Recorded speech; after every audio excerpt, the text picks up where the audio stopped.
parler beaucoup, manger l'argent, voyager beaucoup seulement, mais travailler beaucoup, créer des choses, emploi des jeunes, non, non, non. Les dirigeants africains, les dirigeants sont comme ça. Les grandes gueules. Vous l'avez compris, mesdames et messieurs, bonjour, merci de nous préférer, bienvenue dans les grandes gueules en ce jeudi 4e numéro de la semaine. Pour vos réactions, vous connaissez déjà les canaux qui sont dédiés pour vos SMS. Vous pouvez partir au 657 39 13 13 ou espace en tout cas sur Twitter avec notre hashtag. Vous le connaissez déjà pour vos réactions. Nous vous attendons et ce matin, nous avons nos traditionnels chroniqueurs au compte des grandes gueules. Nous restons avec l'actualité. Le mouvement démocratique libéral n'est toujours pas agréé. Le président de l'organe provisoire a fait plusieurs démarches après avoir constaté le refus du ministère de l'administration du territoire et de la décentralisation de lui délivrer son agrément. Le refus cependant n'a pas été motivé. Le ministre de l'administration du territoire et de la décentralisation a tout simplement gardé le silence sur le sujet. Le dossier a finalement été judiciarisé. La Cour suprême a enjoint le département à respecter la loi. Ce n'est pas encore le cas. Liouba compte utiliser le récépissé et la décision de la Cour pour faire du modèle un parti politique comme les autres. Nous le recevrons dans les GG ce matin pour en parler puisque le multipartisme intégral oblige dans ce pays. Et pour faire en tout cas le tour d'horizon, nous avons nos voix dans ce studio. Il s'agit de Mafoudia Bangora, déjà avec nous. Mafoudia, bonjour, bienvenue. Bonjour Diba. Jacques Léoadeno, bonjour. Bonjour Diba et bonjour à tous. Merci de nous rejoindre. Merci et beaucoup. Pourquoi ce sourire? Non mais ça fait bizarre de te voir là. Première fois. Oui, parachuté comme ça. Hein. Tous nos encouragements. Voilà, en tout cas, tous nos encouragements. J'en ai besoin, voilà. Et Antoine Kourouma, bonjour, bienvenue. Bon, j'ai confiance, Diba. Tu vas y arriver. Bonne arrivée. Merci Bonjour. beaucoup. Merci. Daouda Mohamed Kamara, monsieur le président, bonjour, bienvenue. Tu as tout notre soutien. Merci. Merci. C'est pas l'enfer quand même. Voilà. Et puis il est un habitué des grands débats. Voilà. Ça va. Merci, monsieur le président. Merci pour les encouragements. Alors, Jacques Léoadeno, on commence par vous. On parle de santé. Ce matin, hôpitaux de Conakry, manque de place oblige les familles à rester dehors. Oui, il faut qu'on parle du sujet pour interpeller. Parce que les autorités semblent vouloir dire à tout moment que la santé est une priorité, mais dans les actes, ce n'est vraiment pas le cas. Et je crois que souvent on est revenu pour parler de certaines situations et du danger même qui guette, n'est-ce pas, la société par rapport à ce qu'on rencontre souvent dans nos hôpitaux. J'ai voulu m'accentuer ce matin sur le service de néonatologie de l'hôpital national d'Onka. Il y a des images qui circulent où on voit des familles dehors. C'est vrai que des familles ne sont pas appelées forcément à être dans les salles, mais il y a une raison derrière. Vous imaginez pour tout l'hôpital, qui est quand même pour l'instant le plus grand du pays, il n'y a que 3 salles au service de néonatologie. Une salle pour les urgences et puis 2 autres salles pour la prise en charge. Vous imaginez combien d'enfants peuvent arriver, n'est-ce pas, au niveau de cet hôpital, donc pour accéder à ce service-là et avec ce nombre de salles, la difficulté qui est là. Et ce qu'il faut préciser derrière, parce que les autorités ont bien tendance à vouloir dire souvent qu'il y a des travaux qui sont en cours à Donka et ce qui expliquerait les difficultés aujourd'hui pour les patients d'avoir les commodités qu'il faut pour, n'est-ce pas, être pris en charge. Ce qui est en cours à l'hôpital Donka, c'est une rénovation. Et pour cela, il y a quelques services qui ont été délocalisés pour le camp Kamayenne. Pour vous donner une idée, parce que quand ça va finir, il n'y a pas grand-chose qui va s'augmenter, donc le même déficit de place va se poser. Il y a aujourd'hui au camp Kamayenne le service de la pédiatrie, la dermatologie, la chirurgie viscérale, la chirurgie maxillofaciale, la médecine interne, la réanimation et l'ERL. Donc tous ces services-là sont là-bas. Ce sont les services-là qui étaient dans le vieux bâtiment. Il suffit seulement que les travaux aillent jusqu'au bout. Donc les travaux sont déjà allés au bout, mais on n'a pas encore livré le bâtiment à l'hôpital. Donc quand ça sera fait, ce sont les mêmes services qu'on va ramener. Donc il n'y a pas de plus, il n'y a pas un plus qui est ajouté. Il faut donc qu'on interpelle sur ce qu'on est en train de faire. Parce qu'à un moment donné, on nous a fait comprendre que les hôpitaux avaient été construits. Et rien n'a été... Quand même, sur le plan national, on n'a que 2 CHU. Il n'y a que 2 CHU. Oui. Et à l'intérieur, aujourd'hui, il n'y a plus de place. Je vais vous donner, parce que pour Camayen, on va se dire que c'est passager. On a pris là-bas pour les travaux qui sont en cours au niveau de l'hôpital national Donka. Si vous allez aujourd'hui au service de pédiatrie du camp de la Camayen, si vous avez votre enfant à l'intérieur, vous avez envie tout de suite de le sortir. Parce que c'est une salle comme ça, c'est une grande salle comme ça où vous avez une vingtaine d'enfants qui sont ensemble et qui ont des maladies diverses.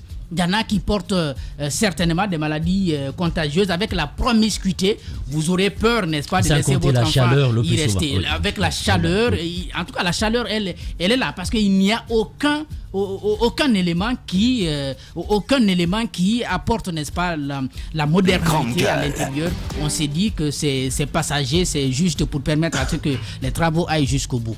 Donc ce problème-là, il est réel et c'est au service de néonatologie de Donka. C'est des enfants qui arrivent en difficulté, donc il faut prendre rapidement en charge. Donc 3 salles, c'est assez insuffisant.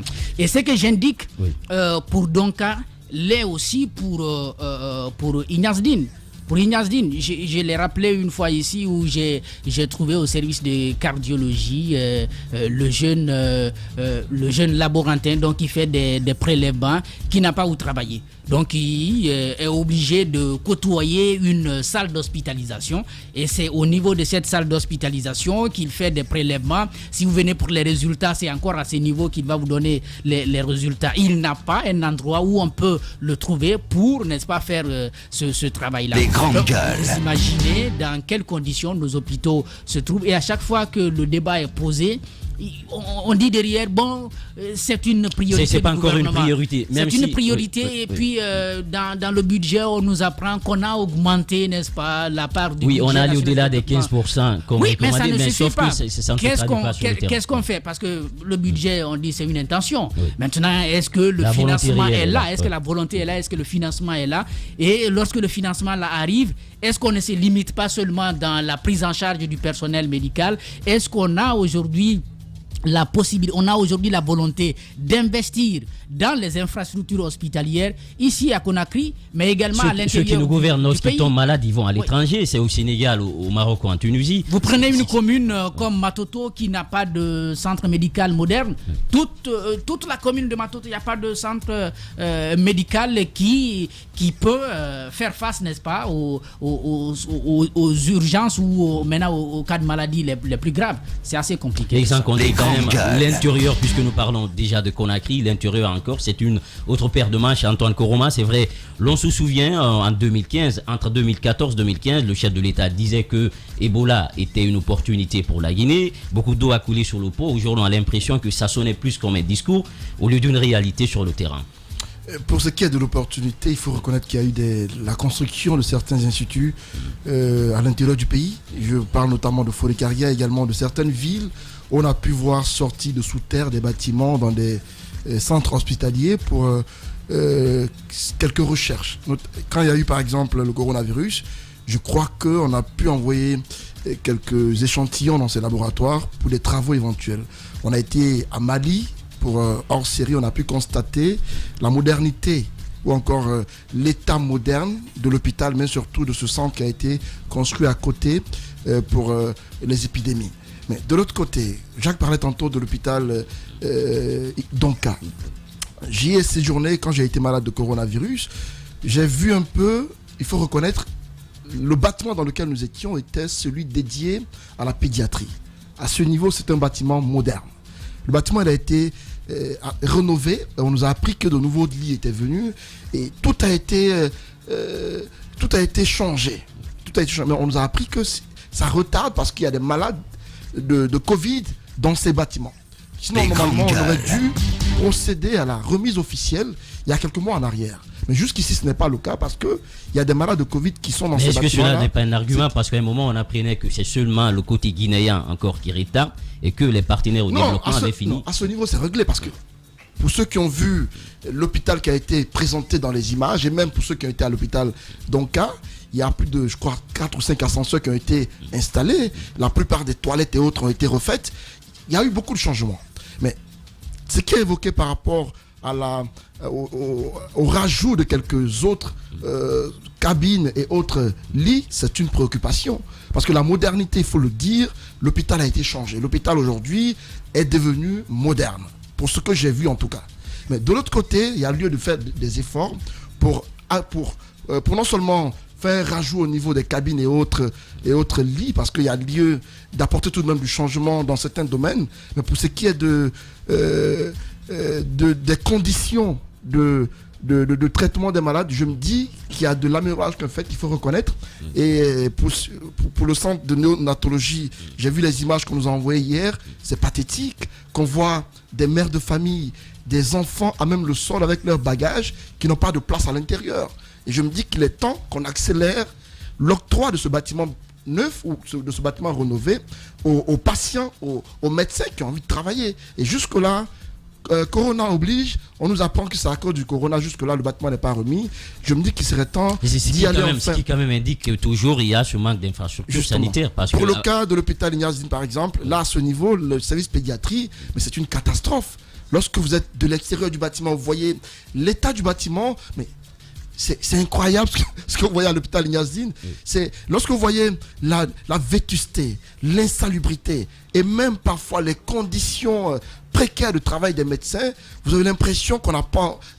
Quand vous y allez, c'est pour tomber malade et non le contraire. Alors qu'on a de bons médecins, mais les conditions de traitement, les conditions de travail des médecins ne sont pas encourageantes. Voilà, les hôpitaux qui sont devenus malheureusement des mouroirs en République de Guinée, on en parle ce matin.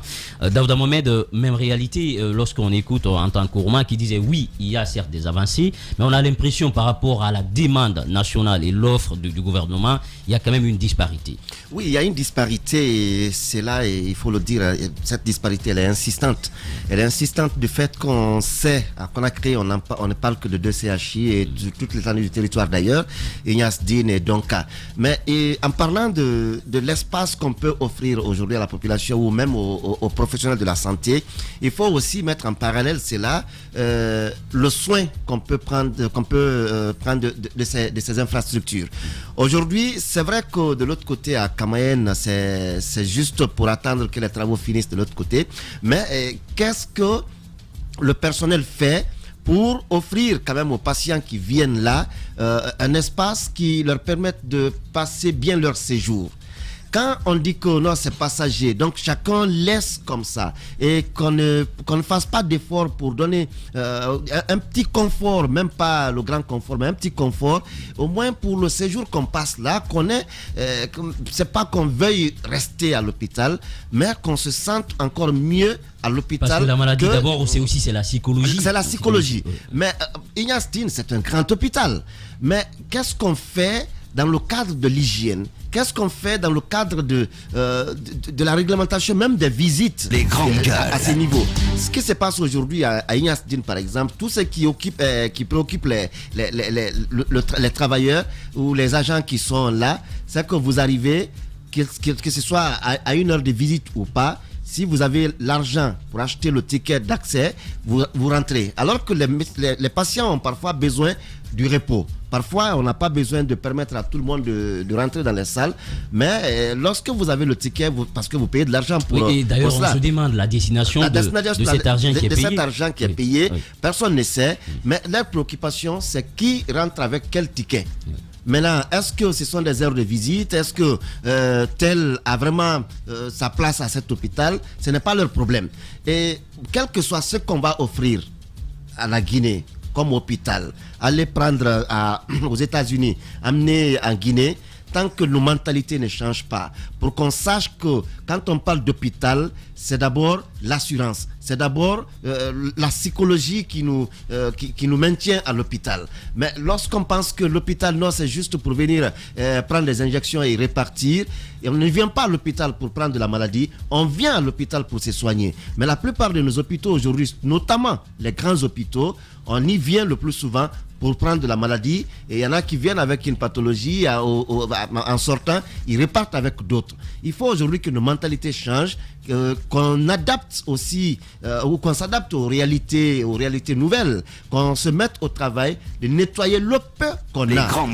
Et surtout l'entretenir. L'entretenir, nettoyer le peu qu'on a pour éviter de créer d'autres problèmes. Mais lorsqu'on dit que non, c'est pour l'État, non, c'est public, et chacun veuille y faire ce qu'il veut, ça devient compliqué et cela ne contribuerait pas à nous aider à travailler dans le sens de guérir les gens, mais plutôt à travailler dans le sens de rendre encore davantage les gens malades dans notre pays. Voilà, Daouda Mohamed Kamara au compte des grandes gueules Mafoudia Bangoran, on parle de santé, capacité d'accueil, conditions en tout cas, les soins qui sont donnés et sans compter aussi le personnel, parce qu'aujourd'hui certes on parle un peu des conditions d'accueil et tout, mais l'autre aussi question c'est par rapport un peu à ce personnel parfois qui est très amer avec ceux qui viennent pour les soins, et on sait que si on ne crée pas un peu cette atmosphère, ça aussi permet aux malades de ne pas avoir cette psychologie pour recouvrir la santé. C'est pourquoi je ne partage pas en fait l'avis de Daouda quand il fait focus sur les citoyens qui doivent déjà entretenir le peu qu'on a. Moi, ce que je demande, c'est déjà de nous mettre dans des conditions, dans de meilleures conditions. Lorsque nous, Guinéens, aujourd'hui, nous sortons du pays pour aller nous traiter ailleurs, lorsque nous allons dans les autres hôpitaux à l'extérieur, on n'a pratiquement pas le même comportement parce qu'on est obligé de suivre, parce que le soin est là, l'hygiène est là, tout est propre. On ne sent même pas qu'on est dans des hôpitaux parce que c'est carrément propre. C'est pas parce qu'on est dans un hôpital qu'on doit sentir l'odeur de l'alcool, je sais pas, des produits et autres. Non. L'hôpital, c'est le meilleur endroit qui doit être assez propre parce que c'est là qu'on vient pour chercher la santé, pas pour contracter d'autres maladies. Donc, je pense qu'il faut une politique pour qu'en Guinée aujourd'hui, lorsqu'on rentre dans les hôpitaux, qu'on se sente en sécurité, qu'on se sente bien.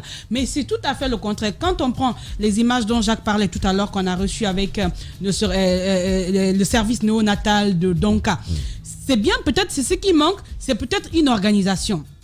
On a vu dans certains hôpitaux, lorsque vous mettez vos parents, vous n'êtes pas obligé de rester avec le malade. Mais dans d'autres, vous pouvez rester. Maintenant, comment concevoir que des parents envoient leurs enfants pour des soins et qu'ils soient obligés de rester dehors? Peut-être il va falloir être clair. Écoutez, vous nous amenez vos enfants, mais vous ne restez pas. Mais si vous restez, si les parents doivent rester, c'est à l'hôpital de prendre des mesures. Peut-être auprès des lits des malades, il y a un autre lit pour la mère ou le père qui vient. Ce qui est dommage, tout le monde quand même se retrouve dans une grande salle. On est tous entassés là, sans compter qu'il y a l'intimité aussi. Il y a tout ceci qui est à prendre en compte, évidemment. Tout ça, c'est la politique qu'on doit pouvoir avoir pour mettre dans de meilleures conditions et les travailleurs et les malades. C'est ce qu'il n'y a pas d'abord. C'est vrai, on a du côté de Donka, je sais pas, les travaux qui sont en cours. On nous a dit que ça va être un hôpital neuf après, parce qu'effectivement, ça, il ne faut pas le nier. Il y a du travail qui est fait. Mais encore que, avec le temps, la population a augmenté. Oui. Est-ce qu'aujourd'hui, les deux CHU répondent aux besoins de la population guinéenne? On va dire non. Est-ce qu'il y a des projets pour d'autres hôpitaux? On ne connaît pas. Mais quand même, on a un président qui est dans d'autres réalisations, comme les hôtels et autres. Ce serait bien qu'on pense aussi à outiller, à mettre des centres de santé de qualité, d'abord, ne serait-ce que de qualité, dans toutes les communes et aussi au niveau des régions. Quand je me rappelle, lorsque je faisais mes travaux sur mes mémoires et que je travaillais sur les fistules obstétricales et qu'on voyait le nombre de femmes qui quittaient les régions, qui venaient pour se faire traiter dans les centres régionaux, c'était la principale raison, c'était justement le manque de centres de santé de proximité. Parce que quand on est enceinte et qu'on n'a pas à proximité un médecin qui puisse nous suivre, on en finit avec des problèmes qui nous conduisent à des incontinences urinaires comme avec les fistules obstétricales. Oui. Oui. Et ce sont des femmes qui ont besoin de suivi. Exactement. On nous dira tous les jours qu'il y a effectivement, et là, pour beaucoup de cas, on voit qu'il y a des partenaires qui font beaucoup de choses. Mais en même temps, moi, je pense que pour un pays, pour un État qui se veut visionnaire, il est important de miser sur des stratégies et sur des secteurs comme la santé. Parce qu'une population qui n'est pas en bonne santé, qu'est-ce qu'on peut dire? On a des cas de cancer aujourd'hui très développés. On se demande, mais comment des Guinéens peuvent rester jusqu'à un stade final pour se présenter à l'hôpital? C'est parce que peut-être il n'y a pas, si on veut, cette vulgarisation de rapport à certaines maladies et surtout le suivi, c'est tout ce qu'il va falloir organiser. Je pense que tout ceci rentre dans la politique sanitaire qu'il va falloir avoir dans le pays parce qu'autrement, on se retrouvera avec une population qui, ne serait-ce que pour les petites malades, les erreurs de diagnostic, on les connaît en Guinée. On se réjouissait récemment de l'effort de ces médecins qui ont pu quand même séparer ces Siamois. C'était une première en Guinée. Nous-mêmes, on était étonnés parce on n'avait pas l'habitude. Nous avons des ressources humaines, mais les moyens ne il suivent faut pas. miser dessus, les moyens et beaucoup de choses. Je pense que ce qu'il faut, c'est une politique. Sans cette politique, on s'en sortira toujours avec beaucoup de cas graves. Même les dermatos avec ces enfants qu'on avait présentés à la télévision ici récemment, apparemment les enfants commencent à recouvrir leur santé, les boutons commencent à disparaître. Voilà, vous l'avez compris, nous avons des ressources humaines, les moyens doivent aussi être décentralisés. Et le chocolaté qui nous rejoint dans ce studio, Moussa Moïse, bonjour. Bonjour. On parle de santé, c'est vrai, vous êtes pour, en tout cas, à ce qu'on valorise davantage tous ces services-là. Est-ce qu'il y a quand même une communication pour aussi éclairer la lanterne aux citoyens? Mais au-delà, ce matin, on parle quand même de ces conditions d'accueil qui quand même restent le ventre mou un peu du système sanitaire guinéen. Oui, je sais qu'il y a beaucoup à faire en termes d'infrastructures pour désengorger un tout petit peu, surtout au niveau de la capitale, nos 2 hôpitaux nationaux qui ne désemplissent pas. Mais il faut signaler que au niveau de l'institution de nutrition et de santé de l'enfant, l'INSEE qui se trouve à Donka, il y a eu beaucoup de critiques, beaucoup d'alertes. Vous vous rappelez, il y a de cela 2 ans, par rapport aux conditions de prise en charge des bébés, des prématurés, l'électricité, l'oxygène. Donc, depuis ces alertes-là, surtout dans la presse, ont permis tout de même au ministère et au directeur qui est en place de prendre quelques mesures. Au niveau des mesures, par exemple, il y a le nouveau centre qui est sur la vidéo en question, le nouveau centre où les bébés prématurés, mais qui sont en urgence, sont admis.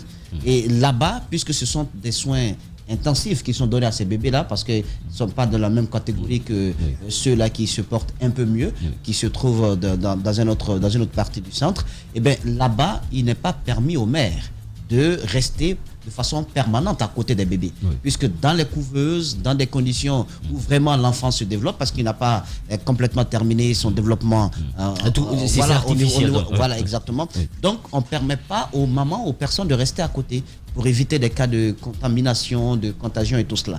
Donc, mais, puisqu'il faut aider le bébé dans son développement, dans sa croissance, et permettre à son système immunitaire de résister face à tous les aléas qu'il y a dans ce monde extérieur, les mamans, de façon régulière, sont appelées pour des pauses tétées au bébé. Donc, en ce moment, c'est chaque 2 heures, je pense, et en ce moment-là, elles viennent attendre au niveau du portail.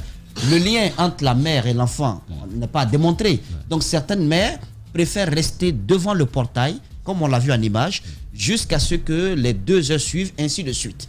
Au lieu d'aller, et ça existe, on peut aller vérifier, il y a une salle derrière, j'ai été là-bas, il y a une salle derrière, comment on appelle, l'ancienne néonade, là où on recevait les enfants avant la construction de cette nouvelle urgence. Il y a une salle là-bas équipée d'une dizaine de lits au moins pour les mères qui ont les bébés admis au niveau du centre d'urgence. Et c'est là-bas où elles doivent normalement se reposer en attendant les 2 heures pour aller donner pour la pause tétée.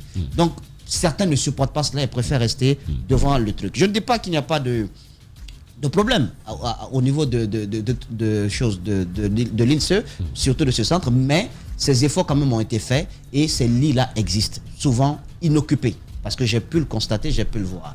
Et il faut juste demander au gouvernement, c'est pas une question liée à est-ce que ce centre-là a suffisamment de place. C'est que de façon générale, il faut demander au chef de l'État, il faut demander au gouvernement de nous construire des hôpitaux publics, des hôpitaux spécialisés, des hôpitaux qui peuvent faire face près d'hémicycle après, on est toujours avec 2 CHU. Qui peuvent faire face à certaines pathologies, parce que les maladies, c'est comme la technologie, il y a des inventions, il y a des nouveautés à chaque fois.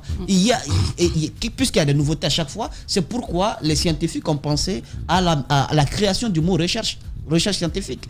Mais la place qu'on donne à cela, à la construction de ces nouveaux bâtiments. Parce qu'il ne suffit pas seulement de mettre en place des infrastructures, il faut adapter le développement, la formation de nos médecins aux nouvelles réalités d'urgence sanitaire. Ça se passe comme ça partout dans le monde. Vous avez au moins un hôpital spécialisé en tout, où vous trouverez des professeurs qui peuvent agir en tout moment, en tout lieu sur certaines pathologies. C'est ce qui manque chez nous. La rénovation, je ne dis pas qu'elle n'est pas bonne, mais je dis, après quand même plus de 10 ans au pouvoir, on aurait quand même aimé voir sortir de terre un hôpital grandeur nature, avec tous les services à l'intérieur, et des médecins suffisamment bien formés. C'est ce qui manque, les hôtels, d'accord, mais quand vous prenez Ignace Dine, quand même, je pense qu'il faut chercher le colon qui en a eu l'idée, aller lui donner une sorte de gerbe de fleurs pour le remercier. Parce que grâce à lui, au moins ça existe. Je ne pas que c'est pas important. Je ne pas dire que c'est pas important, mais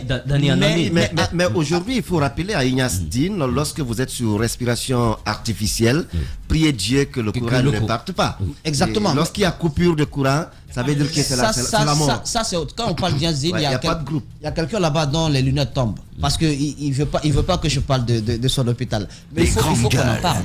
Il faut qu'on en parle au niveau de la prise en charge. Il faut qu'on en parle au niveau des gestes qui doivent être faits normalement pour les personnes pauvres, auxquelles l'État pense en subventionnant certains médicaments. Il y a des dons qui sont également offerts. Mais quand même, la destination de ces médicaments, on se pose beaucoup de questions.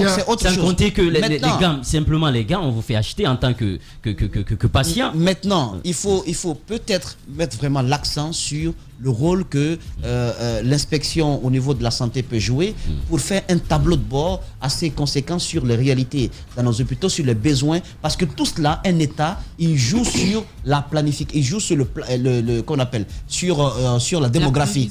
Donc il fait dans la prévision, il sait quel est le nombre de la population de Conakry aujourd'hui est à combien de millions. De façon exacte, je ne sais pas si quelqu'un peut donner le chiffre, mais je sais qu'on est quand même au-delà de 12 millions. Non, à Conakry, de 4 millions de personnes ici. Conakry, ouais. Alors, est-ce que c'est suffisant pour les centres médicaux communaux qui existent? Est-ce que c'est suffisant pour les deux hôpitaux nationaux qui existent? Je pense que ce n'est pas du tout suffisant et il faut vraiment y faire. En tout cas, l'État est en retard par rapport un peu à la démographie aujourd'hui. On parle de Conakry sans compter les tristes réalités à l'intérieur du pays, le ratio de médecins par en tout cas circonscription, parce qu'on parle des postes de santé, des hôpitaux préfectoraux et régionaux. Et Antoine Kourma, juste une seconde avant de partir avec la transition, s'il vous plaît. Oui, juste une seconde pour dire qu'à part ces deux hôpitaux cités, il y a deux autres dont les infrastructures sont gigantesques. Je parle de l'hôpital indo-guinéen. Sino-guinéen Indo-africain, qui a été construit par, je crois, la Caisse nationale de sécurité sociale, qui récemment a été mis à disposition de la NSS pour recevoir les malades. Bon, jusque-là, on m'apprend que ce n'est pas fini.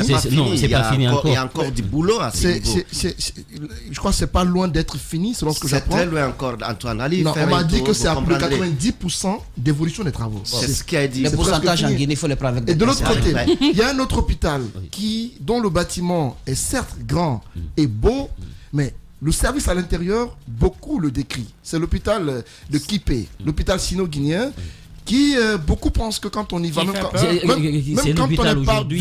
on n'est pas véritablement malade, on peut y mourir.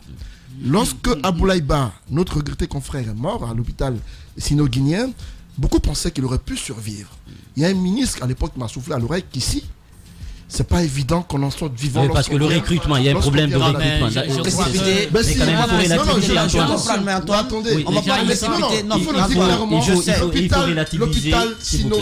Parce que l'hôpital sino-guinéen, Antoine, on admet qu'il y a de bons médecins. Les gens y sortent. Ce que nous constatons. il y a des malades encore qui sont couchés là-bas, Antoine.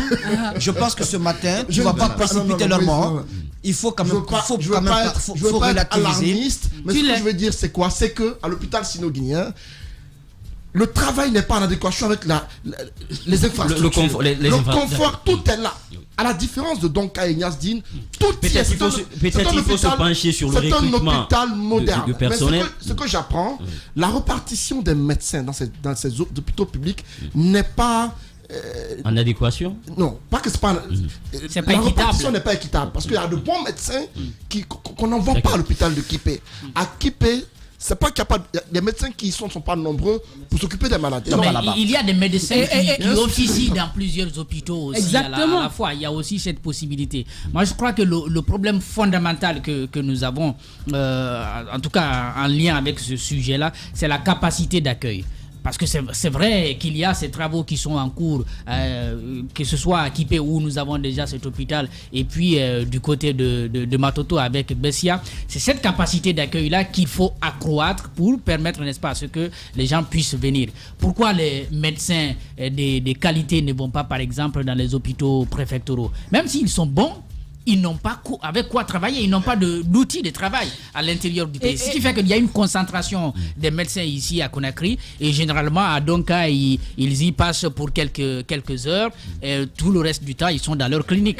Comment ça c'est un autre problème, parce que quand on va dans les centres de santé publics aujourd'hui et qu'on ne trouve pas les médecins, et même quand on les trouve, finalement, on est reconduit vers les cliniques de ces médecins, et quand on sait que les prix au niveau du public, il y a l'État qui permet d'atténuer le coût, mais quand on va dans les cliniques, c'est tout à fait autre chose. Je pense qu'il va falloir travailler sur tout ça, avoir des médecins qui sont là pour le service public et qui c'est ne à sont l'État d'encourager tout cela. Encourager et le permettre carrément, parce qu'après c'est un autre problème. Ce sont des Guinéens qui sont obligés de payer le double de ce qu'ils ont à payer pour leur traitement. C'est à l'État de garantir tout ceci, donc trouver des médecins, ceux qui sont avec leur propre clinique, ok, mais que lorsqu'on part dans le service public, qu'on trouve tous les médecins de tous les services et qui sont là pour le service public. Ça, voilà, vous l'avez compris, important. Mafoudia Bangora, il faut un budget, mais aussi il faut un projet, une vision pour changer les choses.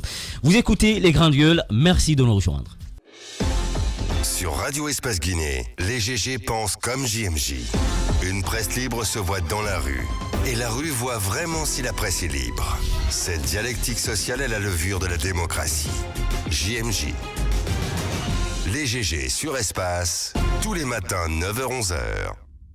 Vous l'avez compris, ce sont les Grandes Gueules en ce jeudi, 4e numéro de la semaine. Pour vos réactions, vous connaissez déjà nos plateformes 657 39 13 13 ou hashtag espace GG. Sur Twitter, nous vous donnons des canaux pour que vous puissiez donner votre avis par rapport un peu au contenu de cette émission, mais aussi par rapport aux prestations de nos différents chroniqueurs au compte des Grandes Gueules.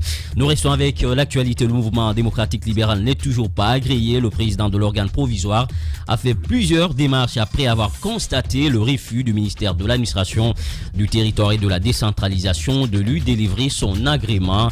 Le refus n'a cependant pas été motivé. Le ministre de l'administration du territoire et de la décentralisation a tout simplement, tenez-vous bien, gardé le silence sur le sujet.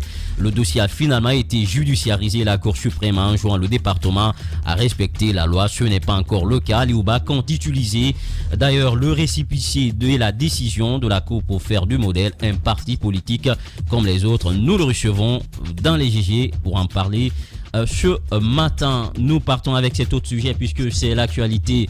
Ces visites à répétition inopinée du chef de l'État au sein des différents départements. On a sonné l'heure. Il faut répondre à l'appel. Et l'autre fait inédit, en tout cas, c'est la Caisse nationale de la sécurité sociale. Au niveau de cet hôpital, tout le monde a été en tout cas étonné par cette fermeture. Nous apprenons que ce serait l'œuvre de Sankon. Pour ceux qui sont venus en retard. Et Antoine Kourouma, on en parle avec vous. Est-ce qu'on peut dire finalement c'est un cas, ce n'est pas un cas isolé par rapport à d'autres scénarios auxquels on peut assister dans les jours à venir d'Adam Mohamed? Oui, et ça qu'on a appris cela avec beaucoup de surprises. Ce n'est pas que Sankon ou le directeur général, il faut le dire, ait fermé la porte ou ait voulu que ces travailleurs soient à l'heure, puisque le président de la République, inopinément, il passe désormais dans les départements dans son slogan « Gouverner autrement ».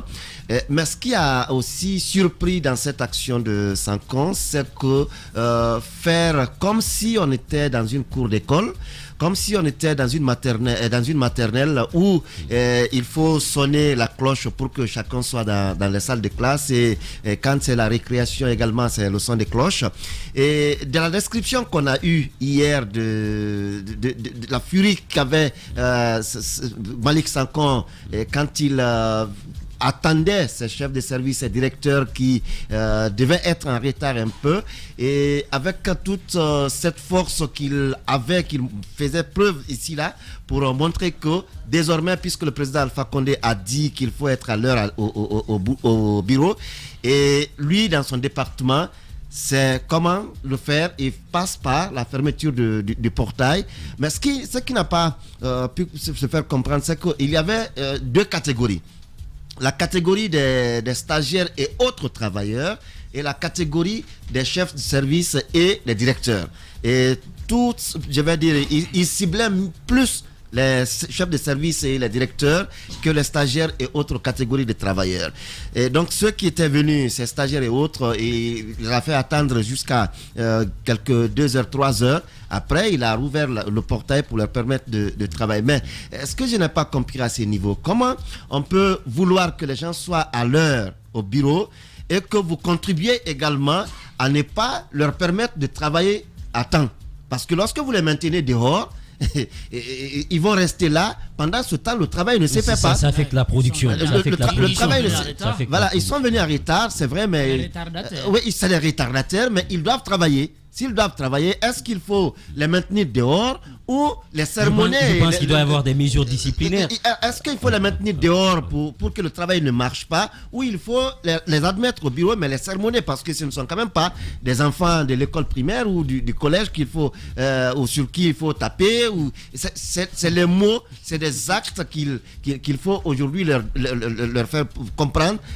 Désormais, voilà. Mais leur fermer la porte, je me dis que cela ne permet pas. Non, mais on n'est plus au stade de la sensibilisation là. La mesure a été prise. Le président a dit soyez à l'heure. À 8 heures. Le ministre de la fonction publique est sorti, il a fait un communiqué. Qu'est-ce qui est fait Il ne revient derrière? il ne revient pas à Malik Sanko de dire à quelqu'un voilà comment tu dois te battre pour être au boulot. Alors, est-ce qu'il revient? D'accord, on va s'écouter. Honnêtement, sa mesure ne me dérange pas. Malik ne fait qu'appliquer une mesure. On va le laisser finir. Est-ce qu'il lui revient également de fermer le portail parce que quelqu'un est venu en retard? Est-ce que c'est vrai qu'on veuille, constate son absence. C'est vrai qu'on veuille aujourd'hui que les gens soient à l'heure dans les bureaux, mais est-ce que derrière on sait les tracasseries que les gens ont de leur domicile à leur service? Quelqu'un par exemple qui habite Koya, quelqu'un qui habite Dubreka, parce qu'il y en a beaucoup des fonctionnaires qui quittent ces localités pour rejoindre leur service à Kaloum. Il faut se réveiller tôt. Non, mais quand même, ce qu'il dit quand même, c'est important. Les moyens de déplacement. Les moyens de déplacement, on peut se réveiller tôt, et ne pas être à 8 heures à Kaloum. Ça, c'est une réalité. On peut se réveiller tôt, ne pas être à 8 heures à Kaloum. C'est vrai que vous pouvez avoir votre moyen de déplacement, vous pouvez avoir votre moto ou votre voiture, vous prenez les raccourcis et sortir rapidement pour être à destination. Mais celui qui attend à la plaque un Mabana ou un taxi pour se rendre à Kaloum, vous ne pouvez pas dire que vous pouvez avoir les mêmes privilèges ou les mêmes marges de manœuvre pour être à ce service. C'est une question de volonté. Il faut aujourd'hui aller progressivement. On a laissé trop aller les choses. Ce n'est pas en un coup de baguette magique qu'on va changer cela. Il faut aller progressivement. Il faut toujours commencer quelque part. Oui, Antoine, rapidement, Antoine. Je comprends la préoccupation de Daouda. Le chef de l'État veut aller vite et vouloir bien faire, ce qui, à mon avis, n'est pas exact. Parce que vouloir aller dans des départements, comme il a fait au ministère de la Justice, dès qu'il est entré, on a fermé les portes. Pour ceux qui étaient dehors, on les a considérés comme des absents. Et ainsi qu'à la fonction publique, où il a constaté l'absence massive des cadres du département ou de quelques agents des services. Le constat qui est fait, c'est quoi? Le chef de l'État veut faire appliquer une certaine mesure, mais en imposant des choses qui, pour moi, sont un peu compliquées à comprendre. Parce que pour le cas de la caisse, je vais venir là-dessus, mais pour ce qui est du chef de l'État, qui rend visite de manière inopinée dans les services, c'est vrai que ça peut amener les gens à avoir peur et venir au travail, mais derrière, quel enseignement on en tire? Parce que, mais est-ce que quand même un chef d'État doit se déplacer pour... Mais justement, c'est parce que justement... Il y a des services, normalement. C'est un échec. Oui. C'est un aveu d'échec par rapport aux multiples mesures annoncées. Il y a eu ces trucs pour les empruntes, comment on les appelle dans les différents départements. Les réformes avec les pointeuses, je crois bien. Oui. Où les fonctionnaires ont le devoir chaque matin de venir mettre le pouce pour constater leur présence dans les différents départements. Mais sauf que cette mesure, depuis quelque temps, lorsque vous allez dans les départements, mais ces pointeuses-là sont même oubliées dans des endroits, c'est même éteint, ça ne fonctionne pratiquement plus. Les ministres, parfois, qui venaient avant à 10h, 11h, aujourd'hui, se réveille à 5h du matin. Oui. On voit des verres dans la circulation. Je me dis que si les travailleurs ont la volonté d'être là à temps, ils peuvent venir. L'autre question, c'est est-ce que chacun de ceux qui viennent ont de quoi travailler? Parce que beaucoup sont dans les départements, ils n'ont pas de bureau.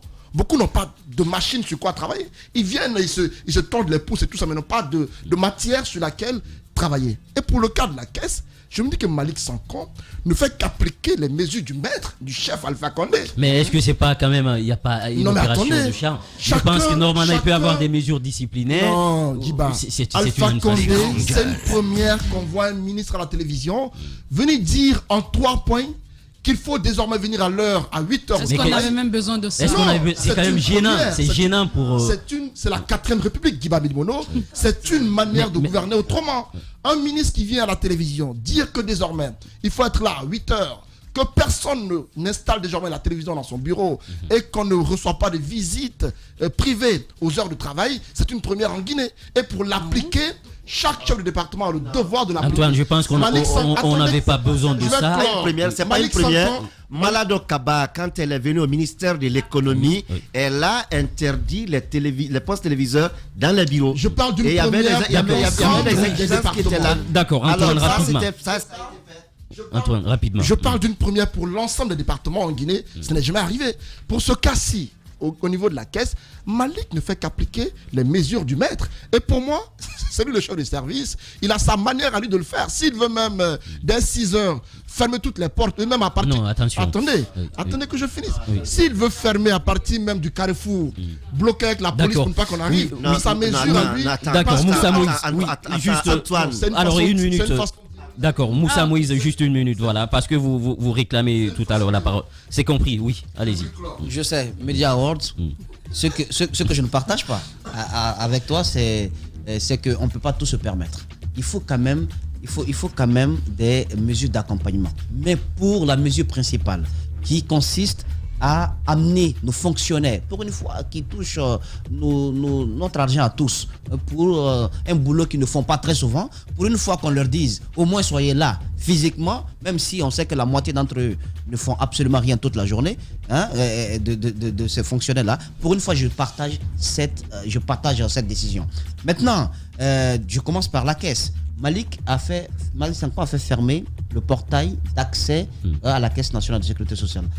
Le côté du centre de diagnostic n'a pas été touché, puisque là, c'est quand même pour des examens et ce sont des cas d'urgence. D'ailleurs, je profite, parce qu'on parlait de médecine, de santé tout à l'heure, l'installation de cette nouvelle machine là-bas, qui va permettre, je pense, c'est un terme médical que je ne maîtrise pas trop, mais qui va permettre, par exemple, d'installer des pacemakers au niveau de certaines personnes qui souffrent des problèmes cardiaques, de certaines insuffisances cardiaques. Donc pour qui les obligeait donc à partir à l'étranger et tout cela. Ça, c'est tout de même une innovation au niveau du Centre national de diagnostic. Voilà, on est pris par le temps, on va développer le sujet dans la seconde partie de cette émission Les Grandes Gueules. On va marquer une courte pause, on se retrouve dans un court instant. A tout de suite. L'idée des grandes gueules n'est pas d'être un petit village dans sa fierté face à tous les autres journalistes qui auraient renoncé. Ce que, de plus, nous ne croyons pas. Notre idée est plutôt de faire école, d'aider tout le monde et de constituer un laboratoire utile à tout le monde. Ici commence l'actualité de la Guinée. Bienvenue chez les GG.